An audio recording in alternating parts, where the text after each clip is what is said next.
Enjoy a taste of the world from right where you are.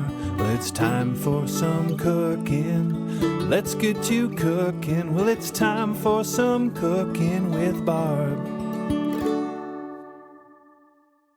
Hello, this is another episode of Cooking with Barb. Now that the seasons are changing, I really was thinking about stew.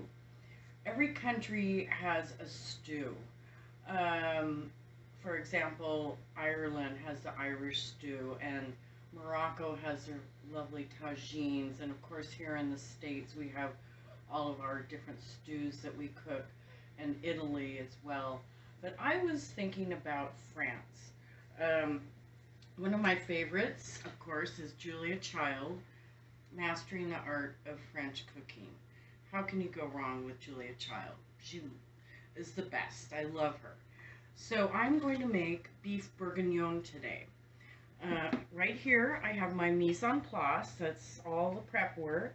So I have chopped the onion, carrot, bay leaf. I have everything ready. The only thing I don't have out here are the pearl onions. I did have to get them frozen, so I'm going to bring those out later. I have dried the beef chunks on paper towels so that there's no moisture, and that way they brown better. They get kind of a little crust on them. So what I'm going to start with, though, is the bacon. Julia has you boil the bacon, so I did that earlier.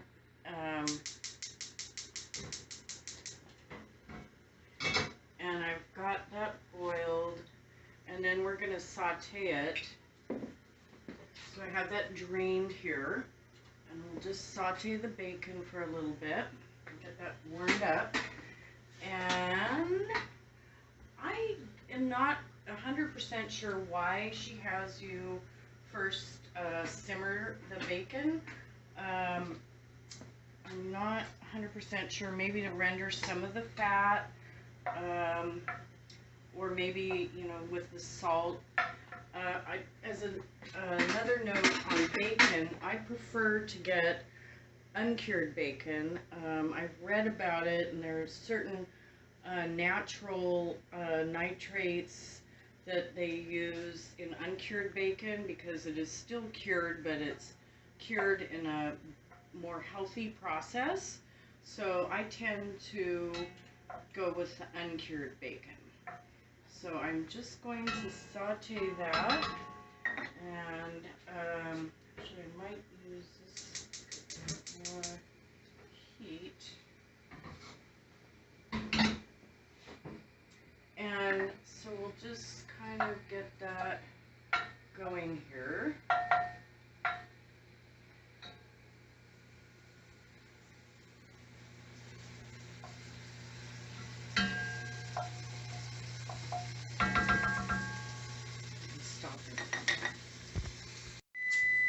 Now that the bacon is crispy and almost all the fat is rendered, I'm going to take it out with a slotted spoon and put it on a plate, which we will use the bacon to add it to the stew later.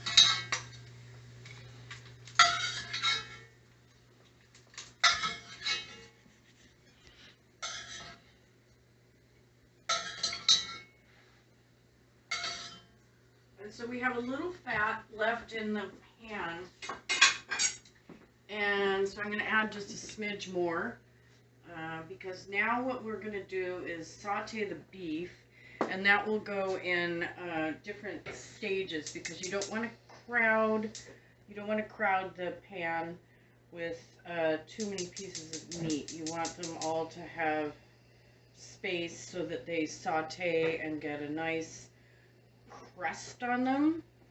So we'll go in and do that. So that's already pretty hot. Yeah.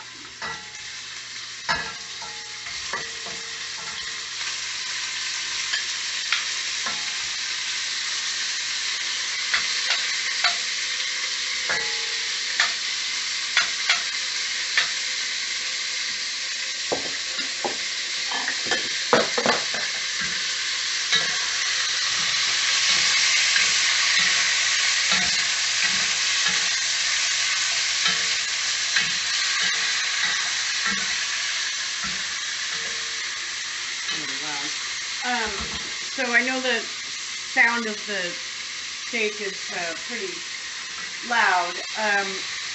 Going back to that, what I got was a top sirloin steak, and I cut it up. It's fairly lean, but it's still got some marbling in it so that you get some nice flavor from the fat that's marbled in there, but it's not overly fatty, so it's going to be really get a lot of flavor out of it. So I'll just make sure that each cube is nice and brown on each side. That's why I kind of like a nice higher heat here. And we'll just get this first round of beef cooked. So it's nice and brown. And then also at the butcher's, a lot of times they'll have stew meat that's already cut.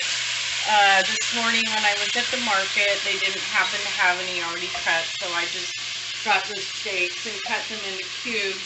So you want to kind of achieve a cube about that size, you know, about a bite size, because they will shrink down a bit once they've been braising in the oven.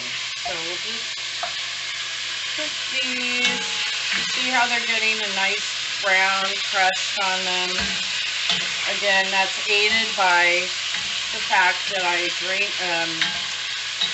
dried the beef in the paper towels. Otherwise, if it's still wet, it doesn't crisp up as much as this. So that's why I dried them.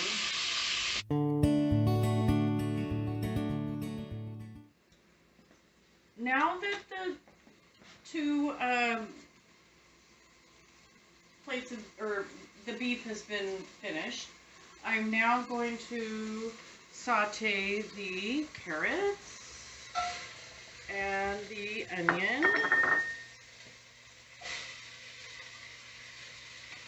So we'll sit here and saute a little bit so that they're nice and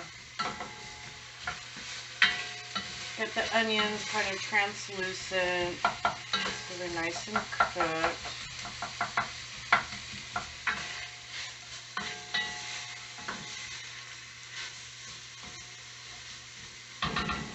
So about Julia Child, maybe some of you have seen one of my other cooking episodes, but going back to Julia Child, this is the wall inspired by Julia Child that her husband Paul created for her to put all of her pots and pans. So we have a similar wall of kitchen accoutrements, pots and pans. And as I've had mentioned before, we went to the Smithsonian and actually saw that her kitchen at the Smithsonian with her pegboard. Another thing about Julia Child, I'm of a certain age that I grew up with Julia Child and watching her shows, and I remember Sunday evenings, my whole family, we would sit down and watch her shows, and they were just so inspiring, and I loved her humor, and she was just so down to earth and really approachable and made it look so fun. And I think that's part of why I decided to really pursue cooking a lot, because of Julia Child. She just made it approachable. So one thing about beef bourguignon, it's not something that you can just come home and make after work. It's a good Saturday, Sunday type of thing to create, because it will be in the oven for about 3 to 4 hours. It's not a difficult recipe. It just has, you know, these various steps that you have to go through. So it just takes time, but it's not difficult. And the time is worth it, just because so delicious. It's got such a lovely flavor to it. And that's why braising for a long time just ends up with lovely results when you, at the end, it will take a long time, but it's worth it. So now that we've got this sauteed, then I'm going to add the beef back in and all of its lovely juices. You see all those, oh, yum.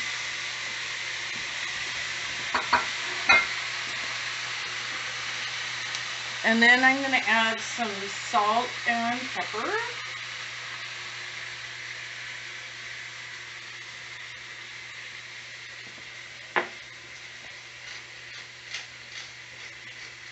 So earlier I heated up the oven to 425 degrees. That is an instruction from Julia, because now what we're going to do is we'll put in the flour. So you put in 2 tablespoons of flour and just kind of make it snow down on there with flour. And then we'll toss the flour with the beef. And then she has you put it in the oven at 425 for 4 minutes, and then take it out, stir it, and then again for 4 minutes. So I will be putting this in the oven, and Julia says that this is a way that it will create a crust of flour on the beef. And then, because then we'll be braising it for about 3 or 4 hours. So we want to create a lovely crust so that the end result will be nice, crusty beef, but it will also be braised. So I will put that in 425 for about 4 minutes, and then I'll be taking it out, stirring it again, and then for another 4 minutes.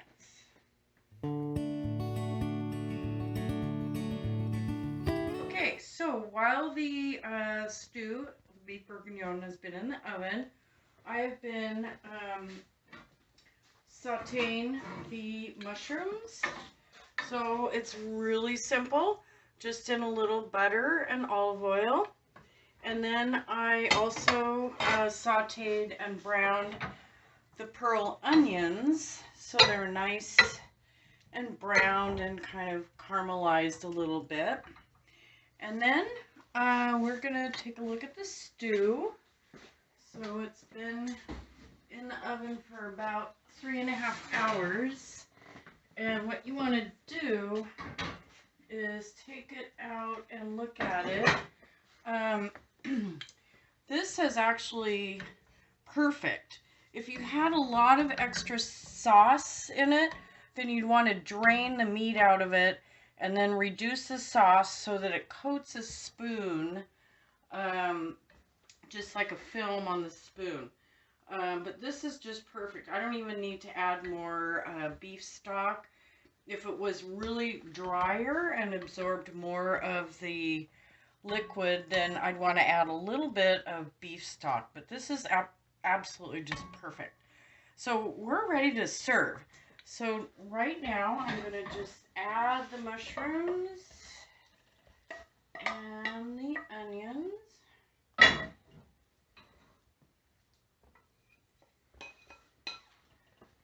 we'll give it a stir here. So it's all incorporated. Beautiful. So it's really worth the effort and the time to make this. Again, it's not difficult, but it certainly is so delicious. And it's not going to win any beauty contests for, you know, the front of a gourmet magazine or something like that, but it sure is delicious. I made some, I parboiled some potatoes, and then I roasted them in the oven for a little bit.